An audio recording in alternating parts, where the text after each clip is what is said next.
দর্শক, বাংলাদেশ ভারত মানে আলাদা এক মহরণ, উত্তেজনায় ভরপুর। এ লড়াই এবার আরো জমে উঠেছে, কারণ ফর্মে তুঙ্গে আছে বাংলাদেশের তারকা ক্রিকেটাররা। মুস্তাফিজুর রহমান ভারতের বিপক্ষে অতীতেও ছিলেন ভয়ঙ্কর। তানজিম সাকিবের বোলিংয়ে আছে আগ্রাসন, আর ব্যাট হাতে আত্মবিশ্বাসী লিটন কুমার দাস সবসময় বড় মঞ্চে চলে ওঠেন। অন্যদিকে ভারতের প্রধান বোলারদের পারফরমেন্স নিয়ে প্রশ্ন উঠেছে, তাহলে কি আবার ইতিহাস গড়তে চলছে টাইগার বাহিনী? দর্শক, মাঠের লড়াইয়ের আগে দেশের ভক্তদের উত্তেজনা আকাশ ছুঁয়েছে। চলুন দেখে নেওয়া যাক এই মহরণের আগে দুই দলের অবস্থান ও সম্ভাবনা। দর্শক, বাংলাদেশ ভারতের দৌরত্ব মানে এক বিশেষ আবহাওয়া। মাঠের বাইরেও দু দলের সমর্থকদের মধ্যে থাকে অন্যরকম উত্তেজনা। এবার তার ব্যতিক্রম হয়নি।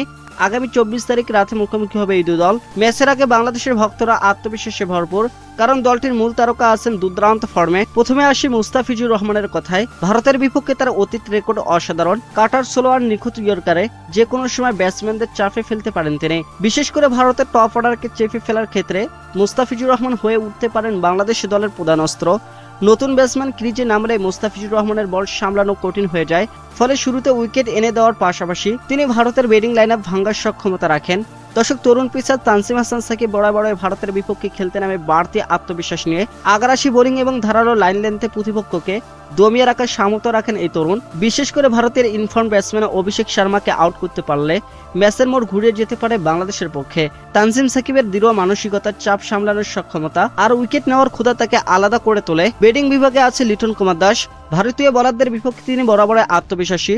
দর্শক, দ্রুত রান তুলতে পারেন এবং স্বল্প সময় ম্যাচের গতি পাল্টে দিতে সক্ষম। ভারতের বিপক্ষে তার রেকর্ডও কথা বলে। 20 বলে হাফ সেঞ্চুরি করার নজির আছে তার নামের পাশে। এমন পারফরমেন্স যে কোনো ম্যাচের ফলাফল বদলে দিতে পারে। দর্শক, লিটনের ব্যাটিং যদি ভালোভাবে আসে তবে বাংলাদেশ শুরুতেই সুবিধাজনক অবস্থায় পৌঁছাতে পারবে। অন্যদিকে ভারতের বোলিং বিভাগ নিয়ে প্রশ্ন উঠছে। বুমরা এখনো পুরোপুরি ফর্মে ফিরতে পারেননি, আর কুলদীপ যাদব শেষ ম্যাচে রান খরচ করেছেন। এই অবস্থায় বাংলাদেশ সুযোগ নিতে চাইবে।